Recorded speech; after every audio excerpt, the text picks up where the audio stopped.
Eu quero te fazer uma pergunta. Quem você é e qual é o seu propósito? Quem já recebeu essa pergunta alguma vez? Levante sua mão, por favor. Quantos responderam de imediato, sem pensar, essa pergunta? Levante sua mão. Muitas mãos diminuíram, ou ficaram abaixadas. Por que essa pergunta? Essa pergunta é uma pergunta que muitas pessoas têm dificuldade de responder. E é uma pergunta realmente assim, ela é muito desafiadora, ela nos desafia a fazer uma reflexão, ela nos desafia a olhar para nós de uma forma muito objetiva e profunda. E uma vez, isso não faz muito tempo, eu estava em um evento de empresários, tive uma oportunidade maravilhosa de estar com mais de 400 empresários em uma convenção, e ali tinha um dos palestrantes, ele fez essa pergunta para os empresários. Ele fez essa pergunta: quem é você e qual é o seu propósito? Em meio à palestra ali que ele estava conduzindo, ele colocou essa pergunta para empresários. E um empresário levantou a mão para falar ao microfone, era uma plateia muito grande, um salão muito grande, e uma pessoa, ela levantou a mão corajosamente, e não fui eu essa pessoa, tá? Levantou a mão corajosamente para responder a pergunta. E esse empresário, ele começou a sua resposta, e ele falou o seu nome e começou a se apresentar.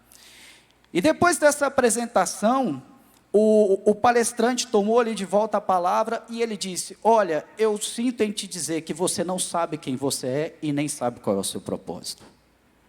E aí ficou aquele silêncio, igual estamos aqui. E ele fez de novo a pergunta: eu quero que alguém venha aqui e responda quem é você e qual é o seu propósito. E é óbvio que ninguém mais levantou a mão depois daquela resposta dele, ninguém mais levantou a mão. Mas esse palestrante, ele começou a dizer: sabe, as pessoas têm dificuldade de responder quem elas são e qual é o seu propósito. Por quê? Porque as pessoas se definem por suas realizações. As pessoas estão habituadas a se definir por aquilo que elas têm, por aquilo que elas possuem, por aquilo que elas fazem, por aquilo que elas conquistam, pelos seus títulos, e isso, na verdade, não define quem você é. E ele começou a falar: você tem uma essência, você tem uma natureza, e o que te define é a sua essência, não é o que você faz. E a verdade é que nós vivemos em uma realidade de uma cosmovisão existencialista, que as pessoas passam a definir os outros ou a si mesmo por suas realizações, por aquilo que elas conquistam, por aquilo que elas fazem. As pessoas, deixa eu te dizer uma coisa, baseado nessa cosmovisão que é uma realidade, que você está inserido e que eu estou inserido, as pessoas vão tentar definir você pela roupa que você está vestindo. Elas vão tentar olhar a marca da sua roupa e vão definir você. Elas vão olhar o relógio que você está usando, elas vão definir você. Elas vão olhar o carro que você estacionou lá na entrada do lugar, no estacionamento, e elas vão te definir.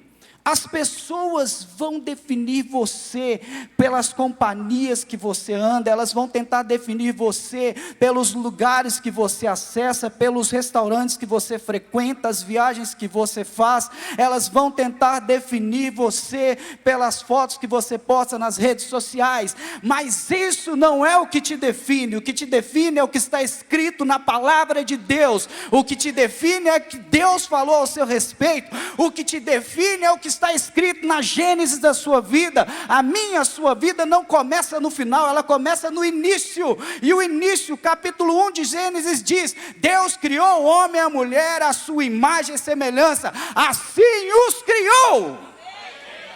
Foi assim. Então, se você está conquistando, se você está prosperando, se você está avançando, se você está fazendo obras maravilhosas, louvado seja Deus por isso, mas não é isso que te define. Por isso, quando se pergunta isso para um jovem, talvez ele vai ter ainda mais dificuldade, porque a história dele está começando. Como que ele vai dizer quem sou eu? Porque ele vai pensar, eu não sou um empresário, eu ainda não sou um grande empreendedor, eu ainda não sou, né, um chefe de cozinha, ele vai ficar confuso, mas você já sabe quem você é.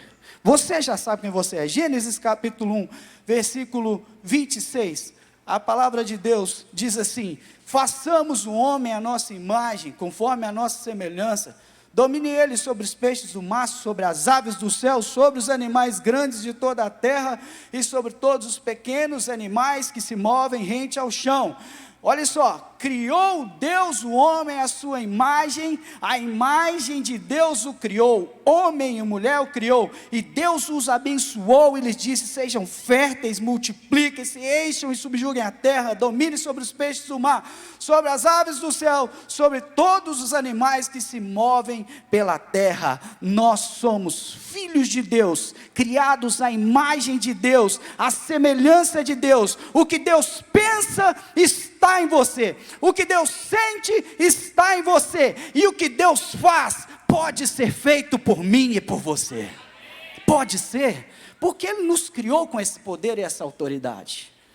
E hoje eu quero falar o seguinte para você: não basta só entender a essência, entender a gênese da criação, para que a gente possa viver esse poder, essa autoridade, porque o que está sendo compartilhado em Gênesis capítulo 1, é uma mentalidade de governança. Deus estabeleceu a minha vida, a sua vida, sob uma mentalidade de governo, de poder, de autoridade. Mas não basta só eu entender isso biblicamente, eu compreender isso talvez tecnicamente, eu preciso me posicionar nessa verdade. Eu não posso só ter a consciência, vamos dizer assim, da minha mente e do meu sentimento acerca dessa verdade. Eu preciso tomar decisões que vão acompanhar essa verdade. Eu preciso viver uma vida pautada nessa verdade. E quando eu for confrontado pelos desafios, eu preciso me lembrar dessa verdade e dizer: eu sou um homem, uma mulher, à imagem de Deus. Existe um poder na minha vida. E eu quero trazer hoje uma palavra ao seu coração que vai falar sobre posicionamento. Esse é o título da mensagem de hoje. Eu quero dividir essa mensagem em duas ideias. Uma primeira ideia que vai falar de identidade. E um segundo momento, uma segunda ideia que vai falar sobre propósito. Diga comigo: identidade e propósito. Vamos lá, mais uma vez, mais forte: identidade e propósito. Isso, é isso que eu quero trazer um pouco sobre o seu coração. Veja só, Jesus, Ele nos ajuda a entender um pouco sobre identidade, propósito e o poder do posicionamento. Mateus capítulo 5, versículo 14, Jesus fala, Ele afirma algo muito importante a meu e a seu respeito. Jesus afirma uma verdade muito poderosa a nosso respeito. Veja só, a palavra de Deus está dizendo: vocês são a luz do mundo. Meu Deus, qual o tamanho do impacto que isso gera quando você escuta? Você é a luz do mundo. Você já pensou nisso? Jesus afirmou isso a nosso respeito. Ele disse: vocês são a luz do mundo. Jesus não está dizendo assim: olha, vocês são semelhantes à luz, vocês são parecidos com a luz, vocês têm a mesma ideia da luz. Não, Jesus falou: você é a luz, você é a luz, você é a luz que ilumina a escuridão. Jesus disse isso: você é a luz. Ele diz: não se pode esconder uma cidade construída sobre um monte. E também ninguém acende uma candeia e a coloca debaixo de uma vasilha. Pelo contrário, coloca no lugar apropriado, e assim ela iluminará a todos os que estão na casa. E Jesus diz no versículo 16: assim brilhe a luz de vocês diante dos homens, para que vejam suas boas obras e glorifiquem ao Pai de vocês que está no céu. Aleluia! Você é a luz do mundo. Agora eu vou te fazer uma pergunta. Vamos pensar que a gente pega aqui todas essas luzes, todas as luzes desse salão, e a gente vai colocar todas as luzes desse salão debaixo das cadeiras. ok? Nós vamos colocar todas as luzes do salão, todas, não vai nenhuma dessas luzes. Todas elas vão estar debaixo das cadeiras. Nós vamos aqui, eu vou abrir um buraquinho aqui nessa caixa, eu vou jogar uma lâmpada aqui dentro e vou fechar essa caixa, ok? A minha pergunta para você é: a luz escondida debaixo da cadeira, dentro dessa caixa, atrás dessa parede, dessa cortina, deixa de ser luz ou continua sendo luz? Continua sendo luz. Ou seja, a luz não perde a sua identidade. Mas aí vai a segunda pergunta: ela cumpre o seu propósito? Não, porque ela está posicionada no lugar errado. Você está entendendo identidade e posicionamento? Eu sei que eu sou luz, mas eu não cumpro o meu propósito. Por quê? Porque eu estou escondido. Então, o que Jesus está dizendo é que não basta você entender a sua natureza, não basta você entender a sua identidade, você precisa estar posicionado no lugar que você vai fluir a sua identidade, no lugar que você vai manifestar aquilo que você foi criado para ser, para entregar às pessoas. Então, queridos, uma luz mal posicionada, ela não vai deixar de ser luz, mas ela deixa de cumprir o seu propósito. E eu quero dizer uma coisa para você nessa manhã: por favor, abra os seus ouvidos, abra os seus olhos, porque essa palavra pode começar a dar muito sentido às coisas da sua vida e algumas coisas que você vai fazer a partir de hoje. Eu quero te dizer o seguinte: que Deus estabeleceu você como uma luz, como uma poderosa luz, e essa luz, aonde ela estiver, ela tem poder para iluminar. Luz ilumina, luz gera vida, luz tira as pessoas da escuridão, luz, queridos, ela empodera as pessoas, ela liberta as pessoas, ela tira as pessoas de lugares sem sentido, sem nexo. Luz conecta pessoas, luz faz ambientes e pessoas brilhar, e é isso que você é. Jesus falou que você é essa luz. Jesus olhou para você e disse: você brilha. Jesus olhou para você e disse: você ilumina. Jesus olhou para você e disse: você tira as pessoas de lugares escuros. Quando você chega, você reflete luz nas pessoas, você liberta as pessoas estão cegas, as pessoas estão sem saber o caminho, e de repente Deus planta uma luz na vida dela. Deus plantou você e você começa a abrir os olhos dessa pessoa. Você é a luz do mundo. Nós somos a luz do mundo. E Jesus continua falando, ele diz também sobre o sal. Em Mateus capítulo 5, versículo 13.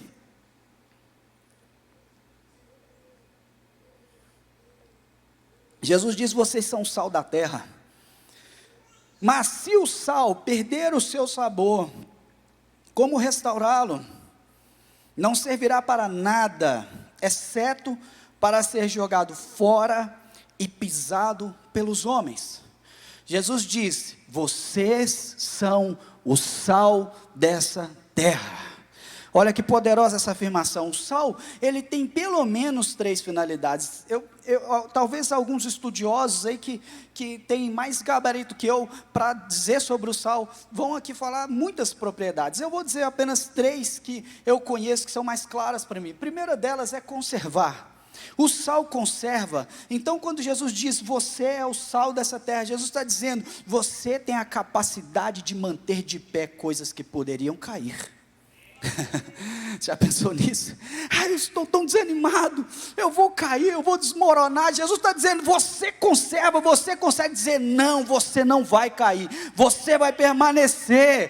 Jesus te deu essa autoridade, meu irmão. Ele te diz: você preserva a vitalidade, você preserva o potencial, você preserva o tempo de vida das pessoas. Isso é sal, ele conserva. O sal também tempera. O sal dá sabor, dá identidade. Sabe aquela pessoa sem... Não, meu Deus, será que existe aqui? Não, aqui não tem. Uma pessoa sem sabor. Gente, uma pessoa sem sabor, aquela pessoa sem graça, aquela pessoa que não consegue se expressar, aquela pessoa triste, aquela pessoa que anda para baixo, cabisbaixo, aquela pessoa que parece que anda numa infelicidade terrível, parece que tudo na vida dela está dando errado. Jesus está dizendo, você é o sal, dá um tempero para essa pessoa, coloca um temperinho, coloca uma alegria, coloca um sabor na vida dessa pessoa. Jesus está dizendo isso. Você já imaginou 10 pratos idênticos, feitos por pessoas diferentes, com os mesmos ingredientes, exatamente os mesmos ingredientes. Vamos pensar num prato bem simples, um arroz branquinho, soltinho, coisa gostosa, né? Bom demais. Aí você pensa aquele arrozinho branquinho, soltinho, gostoso, né? Mas tudo sem sal. Tudo sem sal. Quem gosta de arroz sem sal? Ninguém. Bom, ninguém se manifestou, pelo menos. Mas aí, você joga uma pitadinha de sal em um daqueles 10 pratos. Qual vai ser o preferido da maioria das pessoas? Vai ser aquele que tem uma pitadinha de sal, que tem sabor. Sabe por quê? Porque aquele prato, ele foi identificado pelo sal. Eram todos iguais os ingredientes. Ah, não, esse arroz aqui é a marca tal, é a mesma marca. Foi feito na mesma medida, foi feito no mesmo forno, foi feito tudo idêntico, mas alguém colocou uma pitada de sal em um desses pratos, e sabe o que aconteceu? Essa pessoa, ela tirou aquele prato da multidão, ela classificou aquele prato com uma identidade específica, ela colocou uma individualidade naquele prato, entende? Ela colocou uma característica naquele prato que fez ele sobressair sobre todos os outros que tinham exatamente os mesmos ingredientes. Eu quero dizer para você profeticamente que você tem poder para tirar pessoas do anonimato. Você tem poder, Deus te deu essa graça. Deus te deu essa graça, essa unção. E a terceira característica é a que eu mais gosto. O sal provoca sede nas pessoas. Não é verdade? Quando você come um prato muito salgado, né? Eu me lembro uma vez, uma ocasião que uma pessoa que eu conheço muito querida, fez um prato e ele estava com um pouquinho a mais de sal. Pouquinho só. Gente, tinha um amigo almoçando comigo nessa ocasião, e esse meu amigo, antes de comer o prato, ele disse, eu não quero beber nada, não quero refrigerante, suco, nada. Eu não sei, talvez ele tinha o hábito de não consumir bebidas junto com o alimento. Depois de provar aquele saboroso e temperado prato, ele tomou 4 copos de refrigerante. Eu falei, meu Deus, o sal provocou sede nele. Sabe o que acontece? As pessoas quando você se misturar no meio das pessoas, quando você se envolver com as pessoas, quando você manifestar essa identidade maravilhosa que Jesus te deu na vida das pessoas, elas vão ter sede, elas vão querer beber da fonte que você está bebendo, elas vão querer se saciar nessa fonte, e essa fonte é Jesus Cristo. As pessoas vão dizer, meu Deus, eu quero beber dessa água. Elas vão ficar igual a mulher samaritana. Vocês lembram dela? Jesus falou, se você conhecesse a água que eu tenho para te dar, você jamais teria sede, você jamais estava vindo nesse poço, nesse desespero, escondida, nesse anonimato que você está vivendo. Jesus estava falando com ela, que Jesus, ele é a água da vida, ele causa sede nas pessoas, ele tempera a vida das pessoas, e nós fomos estabelecidos para viver assim. É isso que mais me alegra e que mais me motiva nessa palavra. Eu estou falando desde o início sobre mentalidade de governo. Eu estou falando sobre poder e influência. Eu estou dizendo que existe em você uma unção, um poder, uma autoridade para impactar as pessoas. Para impactar pessoas, instituições, ambientes. Deus nos criou assim. Essa é a nossa essência. Mas sabe o que acontece? Muitas pessoas não conseguem olhar no espelho e ver, eu sou a luz do mundo, eu sou o sal dessa terra. Muitas pessoas não conseguem viver isso. Muitas pessoas recebem essa palavra. Quantas vezes você já leu esse versículo? Eu já li esse versículo 50 vezes. Eu não sei, eu já perdi a conta, eu não sei, eu não faço ideia quantas vezes eu já li esse versículo. Mas a verdade é que esse versículo, Ele precisa ser mais do que palavras ao nosso coração, ele precisa, sabe, modelar a nossa vida, a nossa forma de pensar e de agir e ser. A palavra de Deus precisa dar sentido às nossas vidas, e nós precisamos, meus irmãos, ser reeducados pela palavra de Deus. Nós precisamos ser reeducados pela palavra de Deus. Veja, você viveu uma vida onde as interações que você foi passando, que você foi vivendo, as pessoas que você foi convivendo, os ambientes que você conviveu, eles geraram em você uma visão de mundo. O lar que você cresceu gerou em você uma visão de mundo. Você teve uma educação religiosa, você teve uma educação cultural, você teve uma educação econômica, social, você foi educado. E quando eu digo que você foi educado, eu não estou querendo dizer necessariamente que você teve um professor que te ensinou todas essas coisas. Eu estou dizendo que as interações, as conexões que você fez, desde o dia que você nasceu, elas transmitiram para você uma visão de mundo. Elas formaram você. Nós somos formados pela própria vida. As interações, os lugares, as pessoas, as coisas que a gente ouve, que a gente assiste, tudo isso forma as nossas vidas, tudo isso gera conceitos em nós, gera valores em nós, e o apóstolo Paulo, ele chama isso de padrão desse mundo. Ele fala lá em Romanos capítulo 12, que existe um padrão, que existe um estilo, uma forma desse mundo comunicar as coisas, e ele diz assim, meus irmãos, Romanos 12, 1, 2, ele diz, meus irmãos, eu lhes rogo, eu imploro, eu te peço pelo amor de Deus, é mais ou menos isso que ele está falando, eu te peço por favor, entregue a sua vida a Deus, ofereça a sua vida em sacrifício vivo, santo e agradável, porque esse é o culto racional. Ele está dizendo assim, olha, faça isso de forma consciente, não faça isso por imposição, não faça isso porque alguém está te empolgando, está te emocionando, alguém está te empurrando para fazer isso. Ele está dizendo, tenha consciência que você precisa entregar a sua vida ao Senhor, você precisa entregar seu corpo, você precisa entregar tudo que você é, entregue tudo a Deus, como um sacrifício vivo, santo e agradável, e ele continua dizendo assim, e não se amoldem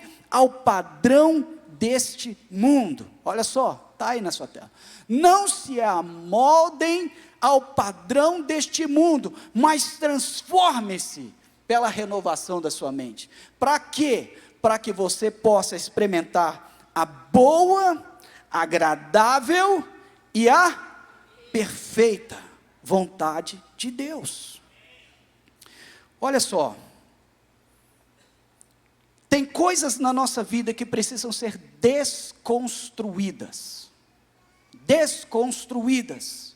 para que outras sejam construídas. Tem coisas, eu vou falar de novo, na nossa vida que precisam ser desconstruídas, elas não fazem mais sentido. Sabe o que acontece? Uma pessoa, por exemplo, que cresce em um ambiente cheio de crença limitante. Crença limitante, o que é uma crença limitante? É algo que você acredita que te limita. É uma coisa que você simplesmente resolveu acreditar que você não pode fazer algo. Por quê? Por um motivo X. A minha vida, a forma que eu criei, não, cara, minha vida é isso mesmo, e tal, isso eu não consigo fazer, eu não consigo, sabe, então existem coisas que estão ocupando lugar dentro de nós, que elas nos limitam, e são crenças, às vezes até uma crença religiosa, que ela está distorcendo algum princípio da palavra de Deus, uma crença religiosa, tem pessoas que estão carregando medo, carrega uma história de medo, por quê? Porque cresceu num ambiente de violência, cresceu num ambiente, sabe, de dor, cresceu num ambiente de ameaças, cresceu num ambiente onde ela era oprimida, era amedrontada, sabe, a gente falha muito, principalmente, eu vou dizer que no contexto de criação de filhos, Mas às vezes a gente falha muito nisso, meus irmãos. A gente falha em, às vezes, colocar medo nas crianças, de comunicar às crianças os limites, mas de forma a gerar medo. Exemplo, eu vou falar aqui do contexto de praia, que esses dias, gente, eu estava me deliciando no mar. Estava bom demais. Louvado seja Deus. Mas, olha só, você vira para a criança vê aquele mar, né, aquela onda, aquele negócio todo, que é uma delícia, é maravilhoso. Eu amo praia, gente, amo praia. E aí, o pai disse para aquela criança: não vai lá no mar não, que você vai afogar. Ó, não vai na onda não, que ela te puxa para dentro, ela te leva. Gente, isso é comum demais. Talvez você já falou isso para o seu filho: filho, não vai lá não, que essa onda está puxando, ela vai te levar lá para o meio do mar. Cara, não é isso. Não é isso. Como assim a onda vai te levar para o fundo do mar? Uai, eu estou aqui, não me levou ainda. E olha, eu nem sei nadar, imagina se eu soubesse, né? Aliás, dizem que os que sabem nadar, que são os que, né? Diz que é quem sabe nadar que se afoga, né? Porque quem não sabe não vai andando a pé. Não é isso? Ô, gente, dependendo da linguagem que a gente comunica para as pessoas, ao invés de a gente gerar limite de segurança, a gente gera medo. E a pessoa vai crescendo com isso, e sabe qual é o problema? Que isso vai sendo replicado em muitas áreas da vida dela. Por exemplo, uma pessoa que nasce num lar que tem um padrão de avareza. Gente, desde a sua infância, ela vai sofrer. Ela vai sofrer porque ela vai sempre se ver pequena diante dos desafios. Ela vai sempre se ver incapaz diante dos desafios. Ela vai sempre olhar para as coisas boas e achar que aquilo não é para ela. Ah, mas aí ele nasceu, né, o pai dele é rico, o pai dele não sei. Às vezes o cara ganha 10 mil reais e o cara, ele tem uma mentalidade de avareza, a outra pessoa uma mentalidade de avareza, e ela pensa: ah, mas ele é rico, ele ganha 10 mil reais. Meu Deus! Sabe por quê? Porque essa pessoa, ela cresceu sob uma mentalidade que limita ela, que faz com que ela se sinta sempre aquém daquilo que ela é e daquilo que ela pode. E uma das coisas que nós precisamos permitir que o Espírito Santo faça em nós, para que a gente manifeste a identidade de filhos de Deus, é deixar que essas coisas, que esses padrões sejam quebrados. Eles precisam se romper, nós precisamos, sabe, nos desvincular disso, nós precisamos quebrar essas cadeias, nós precisamos quebrar essas correntes, porque elas ficam muitas vezes na nossa mente, no nosso sentimento, nos dizendo: você não pode, você não pode, você não pode, você não consegue, e você nunca vai ver Deus falando isso a seu respeito, meu irmão, minha irmã. Você nunca vai ver a palavra de Deus falando isso a seu respeito. Ao contrário, a palavra de Deus está dizendo: você é a luz do mundo. Levante sua mão e diga assim: eu sou a luz do mundo, eu sou o sal da terra. É isso que você é. Mas esse padrão, ele vai tentar te limitar, ele vai tentar construir em você uma pessoa acovardada. Sabe, uma das coisas que nós não percebemos, mas que a gente é muito confrontado, é sobre o padrão da mediocridade. Mediocridade. Sabe o que é mediocridade? Tem dois sentidos.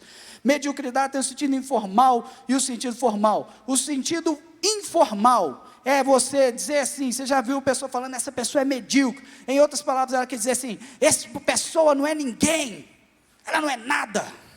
Olha que palavra dura. Mas na verdade, mediocridade no sentido formal da palavra, no dicionário lá que você vai ler, mediocridade é estar na média. Mas olha que interessante isso.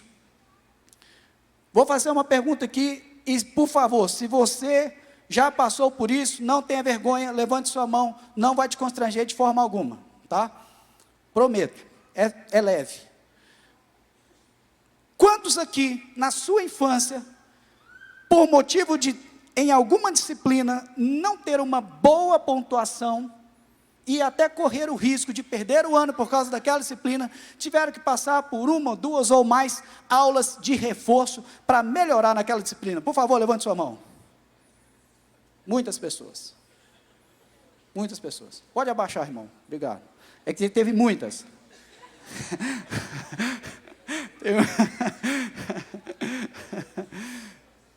Ok? Bom, agora eu vou mudar a pergunta.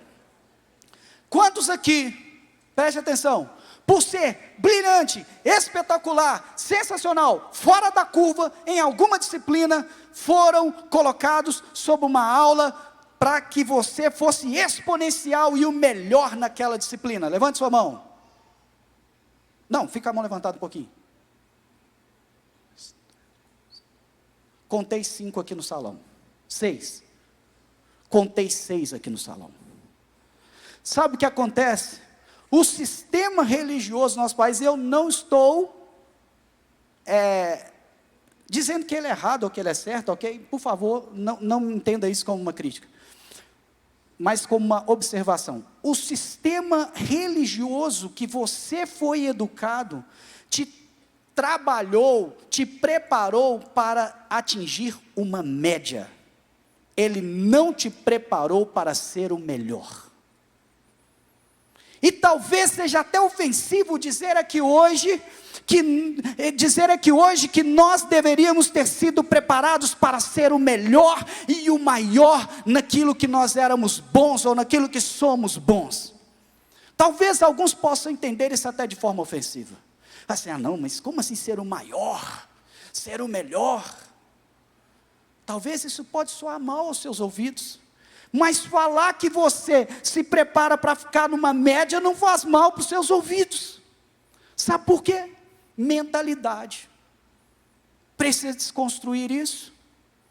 Por quê, queridos? Imagine só se todos nós aqui fôssemos, quando na nossa infância, colocados sobre uma escola ou uma aula específica, com um mestre, com alguém que tivesse um notável gabarito para nos treinar e nos preparar naquilo que somos bons. Imagine só o que ia acontecer conosco, se você, na sua característica, naquilo que você é bom, naquilo que você tem potencial, se você fosse colocado sob um trilho de desenvolvimento, onde você chegaria?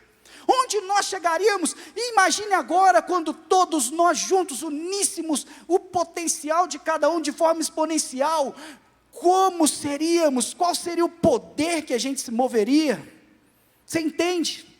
Você entende o quão grande é a gente às vezes quebrar uma ideia de mediocridade e entender que nós podemos sim ser o melhor e ser o maior em alguma coisa?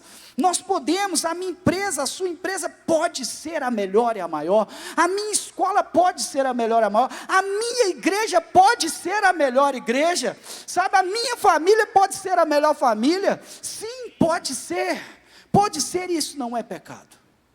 Pecado é a arrogância. Pecado é quando tudo isso não faz sentido para abençoar as pessoas. Sabe o que é pecado? Pecado é uma luz debaixo dessa cadeira. Pecado é um sal escondido, que não tempera ninguém. É isso que, sabe, que traz vergonha para o céu. É isso que traz vergonha para o céu. E eu quero te dizer que a infância de Jesus, ela não teve nada de mediocridade.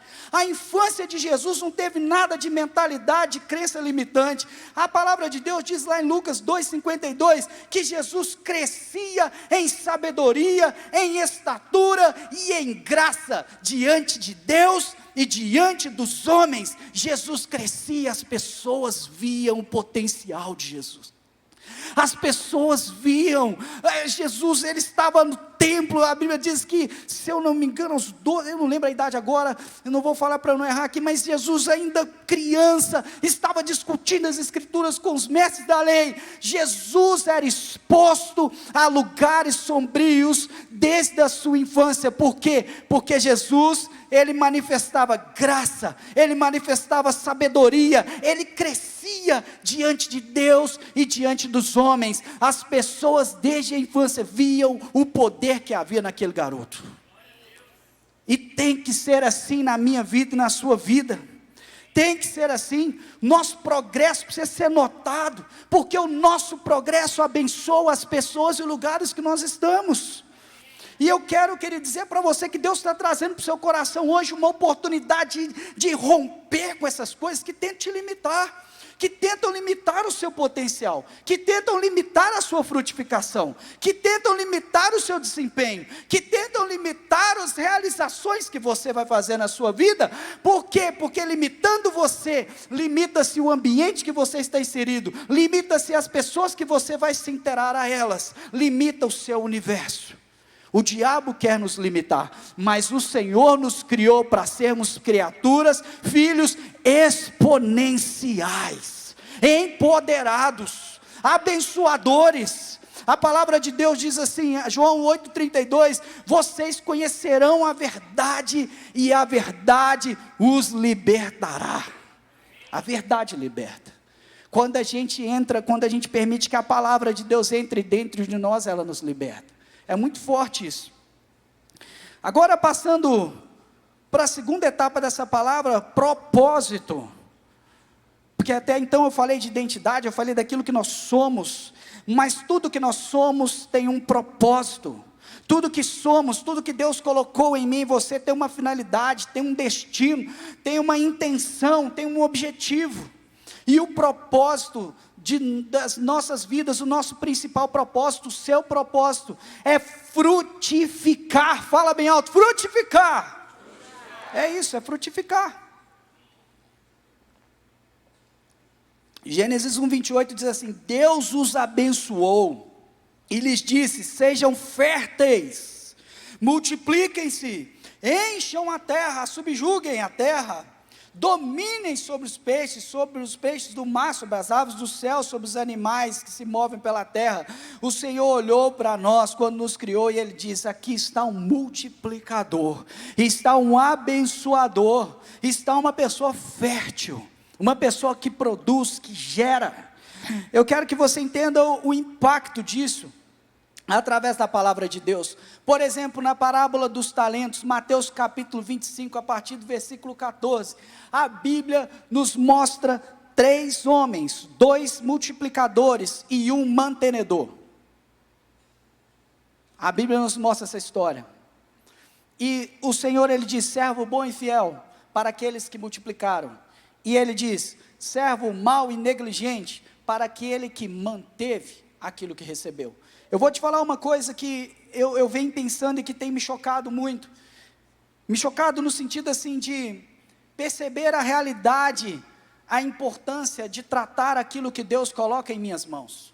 Aquilo que Deus coloca em suas mãos. As oportunidades que Ele nos dá. Eu estou falando de oportunidades. Olha, Deus, preste atenção nisso. É uma coisa que eu estou convencido disso.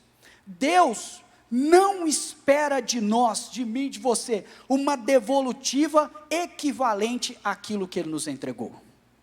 Deus não espera de nós uma entrega a Ele equivalente àquilo que Ele colocou em nossas mãos. Ele não espera. Deus não é um Deus de manutenção. Porque quando você vê essa palavra, Ele diz assim: servo bom e fiel, você multiplicou aquilo que eu coloquei nas suas mãos. Mas quando vai para aquele que manteve, porque Ele não perdeu, veja, há uma diferença entre perder e manter. Ele não perdeu. A Bíblia diz que Ele guardou, escondeu, e Ele chegou lá para o seu Senhor, para aquele empresário, aquele grande proprietário, e Ele disse: olha, está aqui, o que você me deu está conservadinho, não perdi nada. Aí o Senhor diz para ele: você foi mau, você foi negligente. Sabe por quê? Porque desde o início, Ele disse assim para nós: sejam férteis e multipliquem. Sejam férteis e multipliquem. Quando Deus te deu a oportunidade de vir a esse mundo, Ele não pensou só em você, Ele pensou em tudo que você pode fazer através do poder que atua na sua vida. Quando você conheceu o poder do Espírito Santo, o poder de Deus, quando o Evangelho de Jesus chegou à sua vida, esse Evangelho destravou você. Se ele não destravou, você precisa permitir que isso aconteça, de liberar você. Sabe por quê? Porque você não foi chamado para viver uma vida de repetições. Você foi chamado para viver uma vida de rompimentos. Rompimentos. Quando a gente lê Efésios capítulo 3, versículo 20, a Bíblia diz assim: aquele que é capaz de fazer infinitamente mais que tudo que pedimos ou pensamos, de acordo com o seu poder que atua em nós. Veja só, Deus, depois que você conhece a Deus, até o momento que você não conhece a Deus, talvez o seu potencial ele vai ser mensurado. Desculpa. O seu potencial vai ser mensurado pelas coisas que você faz com suas próprias mãos, pela sua capacidade humana de realização. Mas depois que nós conhecemos a Deus, e o poder de Deus passa a habitar em nós, meus irmãos, Deus não nos olha mais assim. Deus não nos vê mais com base no potencial das nossas mãos. Deus nos vê com base no poder que atua em nós. As Escrituras estão dizendo que Ele é capaz de fazer mais do que podemos pedir ou pensar. O que você pensa é grande, Ele pode fazer mais. O que você sente é grande, Ele pode fazer mais. O que você é capaz de realizar é grande, Ele pode fazer mais. E Ele te vê dessa forma. Ele nos vê dessa forma. Ou seja, há um propósito de Deus no nosso nascimento. Há um propósito de Deus de você viver nesse tempo. Talvez você está aí reclamando de alguma coisa da sua vida, reclamando de alguma coisa do seu trabalho. Eu preciso dizer para você que existe um propósito de Deus de você estar vivendo esse tempo. Existe um propósito. É incrível quando Mardoqueu chega para sua prima Esther, Mardoqueu, tutor de Esther, lá em Esther capítulo 4, versículo 14, ele diz assim: Esther, sabe o que é o contexto? Rapidamente, o povo estava sendo oprimido, o povo estava sob sentença de morte, e Mardoqueu conhecia Esther, e Esther tinha acesso, ainda que um acesso de risco, um acesso de perigo, mas ela poderia acessar o rei e fazer um clamor por misericórdia. E Mardoqueu, ele encontra Esther, uma mulher que naquele momento estava limitada, estava, sabe, no seu mundinho, vivendo o seu mundinho, a sua historinha, sabe, a sua vidinha, e ele chega para Esther e fala assim: Esther, por favor, Esther, o povo está morrendo, existe uma sentença de morte sobre nós estamos ameaçados, Esther. E Esther fala assim: mas o que eu posso fazer? E ele diz assim: será, Esther, que não foi para um tempo como esse que você está viva?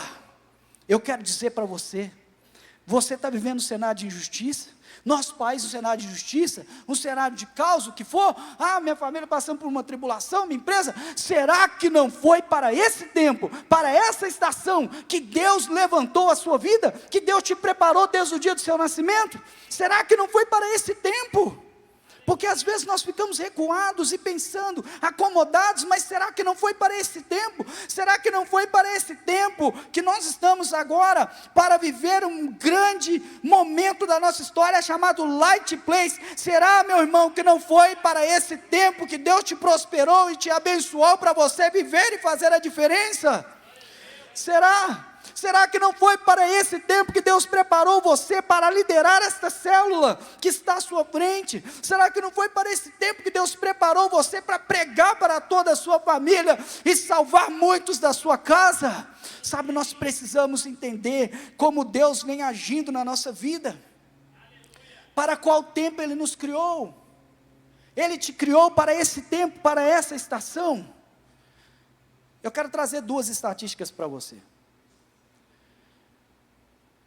Eu ouvindo alguns teólogos, estudiosos dos tempos e dos movimentos que vem acontecendo, principalmente no nosso país, um deles apontou que em 2032, segundo as estatísticas, os números, em 2032, a cada 100 cidadãos,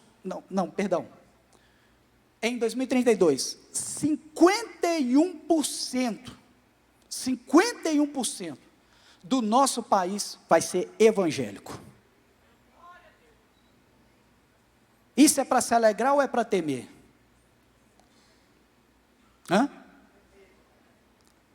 eu acho que é para os dois, né? A gente tem que se alegrar com isso, não é verdade? Louvado seja Deus. Mas a gente também tem que temer, porque significa dizer que a maior parte da nossa nação vai responder por Jesus. E eu pergunto para você, qual vai ser o nível de transformação das nossas escolas?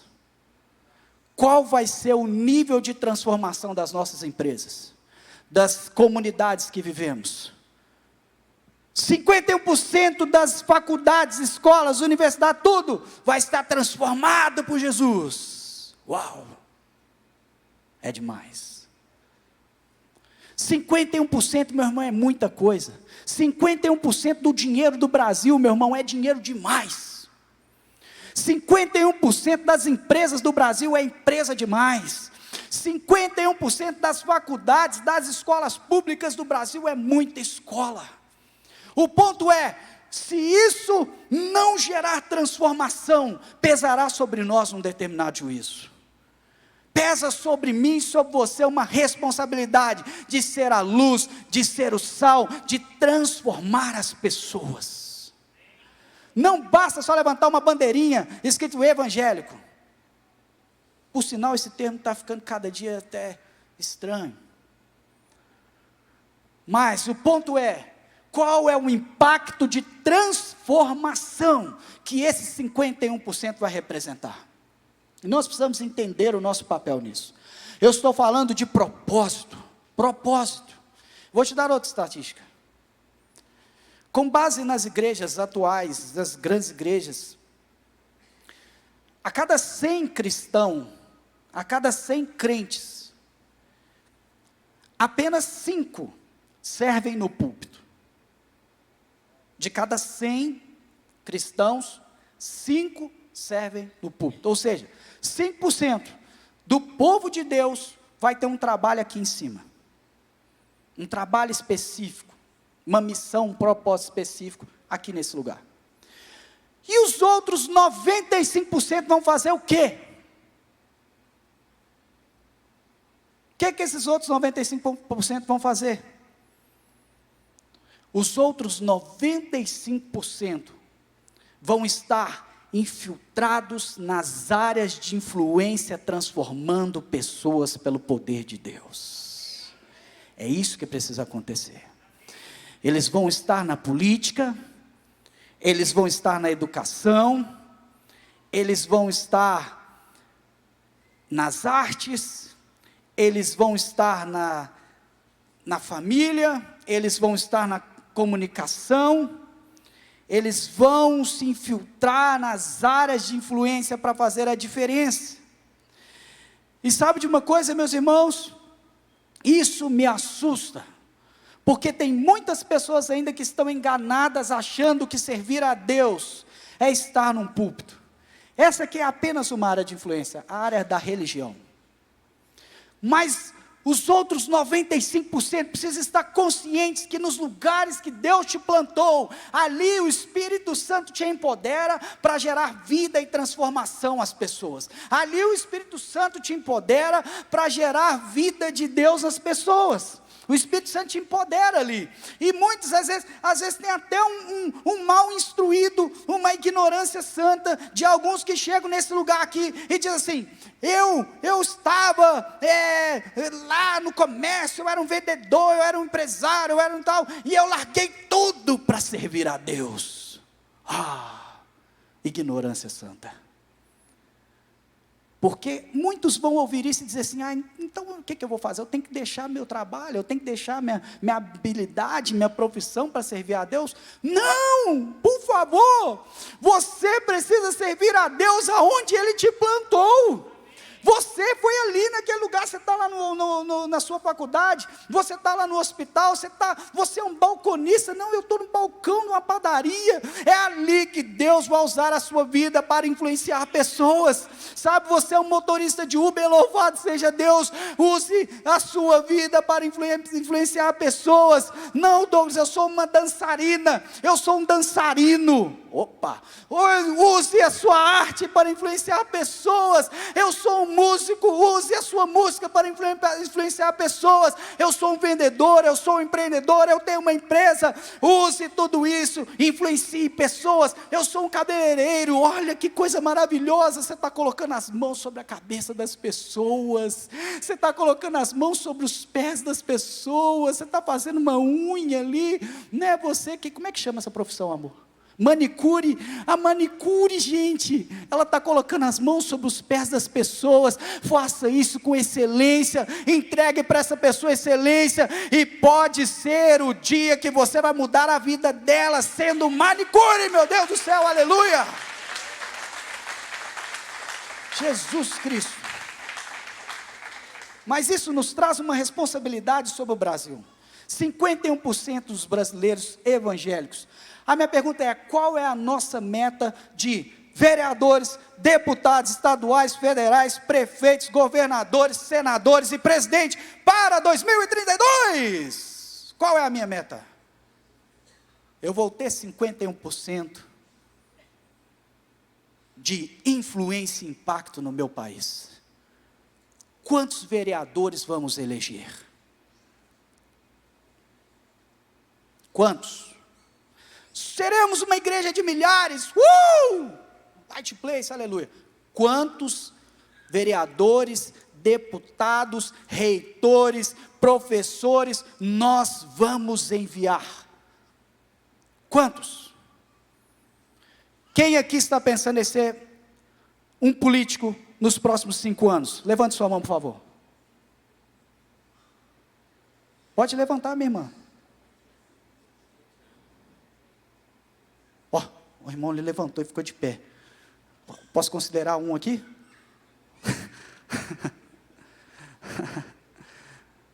Isso é muito sério. 51%.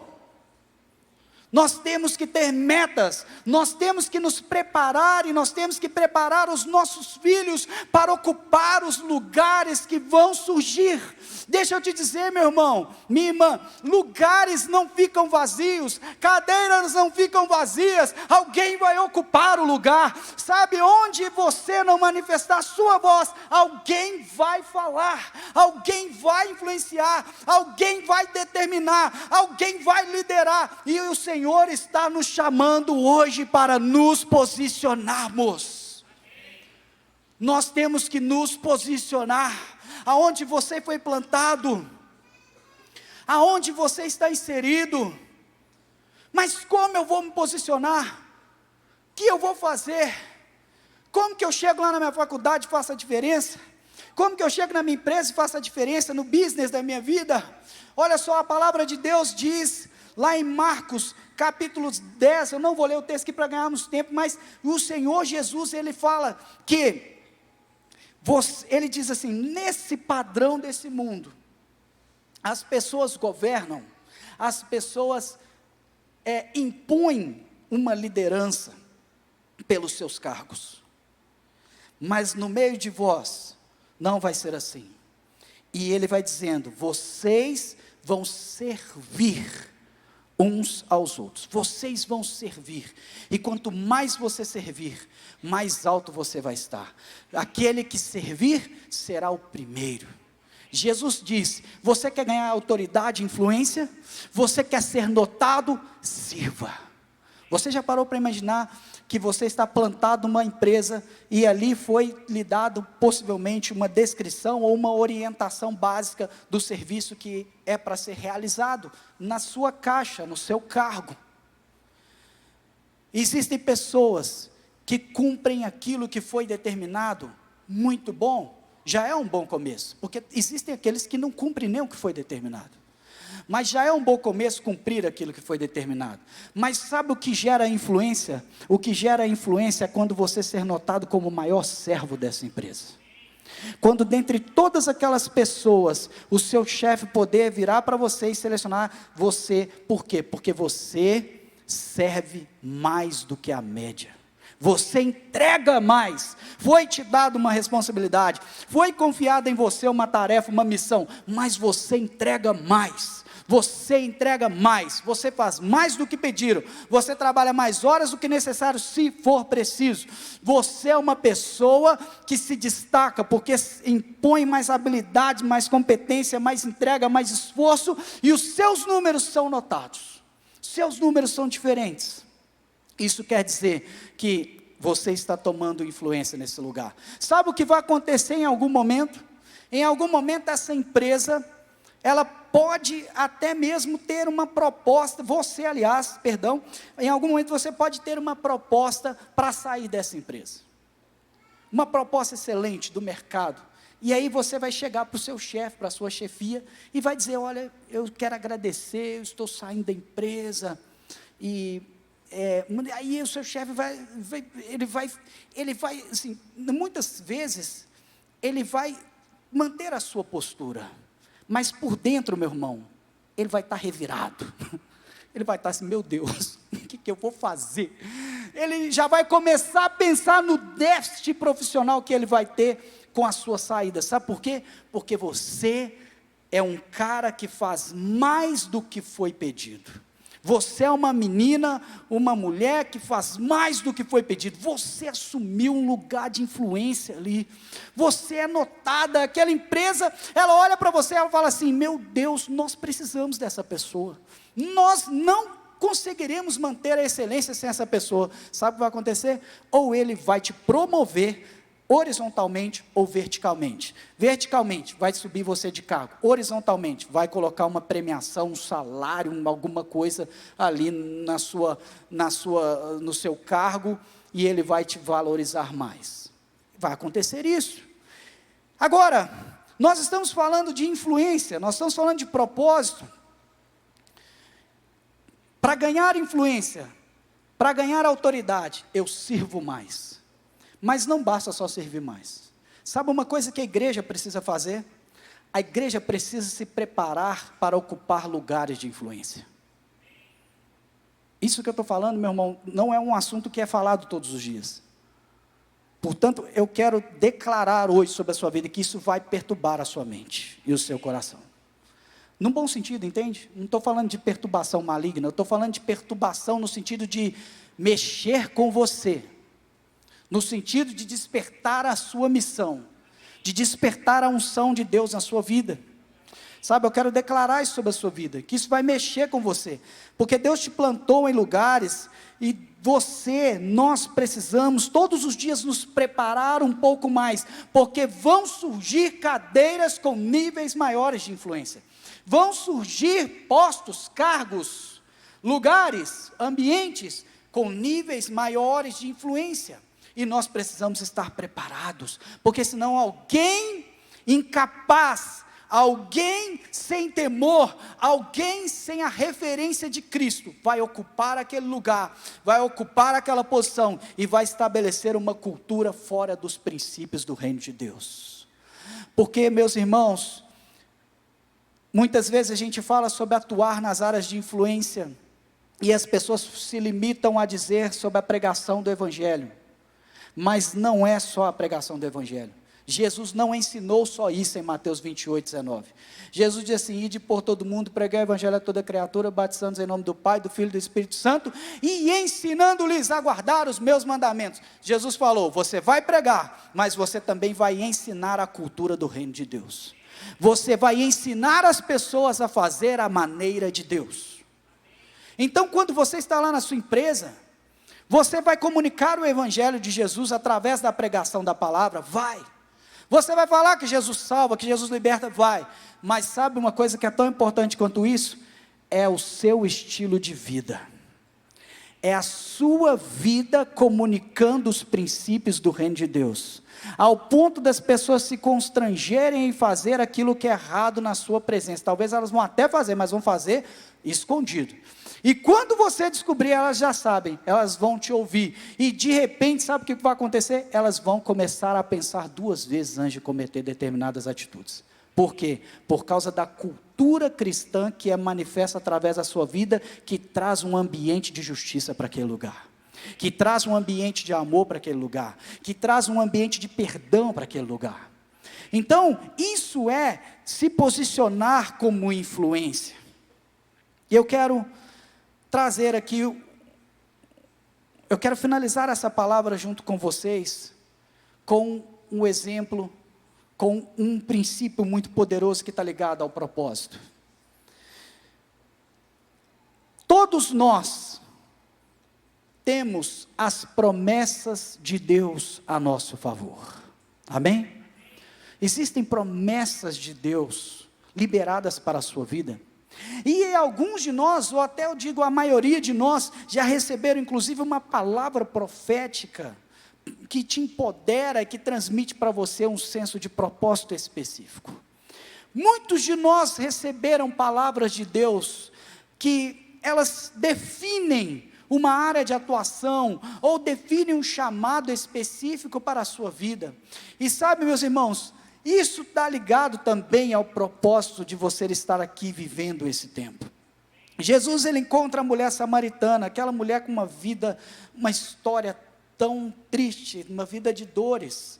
Ela estava perdida, ela estava completamente desconectada do seu propósito, mas sabe o que acontece? Existia uma gigante dentro daquela mulher, existia uma mulher valente, uma mulher inspiradora dentro daquela criatura, e Jesus começa a conversar com aquela mulher, e Jesus libera uma palavra que quebra o jugo, que quebra as correntes que estavam prendendo aquela mulher. Jesus fala várias coisas para ela, e dentre elas Jesus diz assim: eu sou o Messias, eu estou falando com você. Ou seja, Jesus, em outras palavras, apresenta para ela um escape, uma saída daquela vida, daquele mundo escuro. Jesus mostra para ela que ela poderia viver os sonhos de Deus na vida dela. Jesus mostra para ela que existia uma segunda chance para ela. Sabe por que aquela mulher estava tão machucada? Ela estava tão ferida por todas as acusações, por todo o seu passado. E Jesus, ele destrava, ele libera aquela mulher daquele cenário de dor. E hoje eu quero dizer para você que talvez alguns aqui podem estar escondidos nas ruínas do seu passado, podem estar escondidos em palavras de dor, podem estar, apagados, afetados, desmotivados com alguma coisa, com algum processo da sua vida, que limitou ou que tentou bloquear o seu sucesso. Mas eu quero te dizer, a história daquela mulher foi transformada, porque ela se posicionou perante o Messias. E a sua história? E a sua história? Qual é a palavra? Quando eu digo isso, quando eu estou falando isso sobre essa mulher, quando eu falei de uma palavra de Deus, qual é a palavra que está aí queimando dentro de você? Qual é a palavra que está mexendo agora, nesse momento, o Espírito Santo talvez pode estar ministrando o seu interior e desengavetando informações que você deixou de dar relevância e importância para elas. E essas informações não podem ser perdidas, essas palavras não podem ser perdidas, nenhuma promessa de Deus para a sua vida pode ser perdida, sabe, ninguém pode frustrar uma palavra de Deus sobre a sua vida, a não ser você mesmo. Sabia disso? Ninguém pode frustrar uma verdade do céu sobre a sua vida, porque antes mesmo dos seus dias estarem de você vivê-los, antes de você nascer, antes de você viver esses dias, eles já estavam escritos por Deus. Salmo 139 fala isso. Então, se já estava escrito, quem é que pode frustrar? Quem tem poder para frustrar? Qual é a mentira que vão dizer a meu respeito, que vai frustrar aquilo que Deus escreveu? Qual é a mentira, o engano do inimigo que vai frustrar aquilo que Deus escreveu? Ninguém pode frustrar aquilo que Deus falou a seu respeito, porque aquilo que Deus falou já é uma realidade. Aquilo que sai da boca do nosso Deus já é uma realidade. E eu quero, convidar você nesse momento a ficar de pé comigo, para nós orarmos, para nós colocarmos a nossa vida diante do Senhor. Olha para mim aqui, eu quero te dizer uma coisa, preste atenção aqui em mim. Olha, nós precisamos deixar as frustrações de muitas coisas que nós não tivemos resposta, para nos posicionarmos diante daquilo que Ele nos propõe no agora.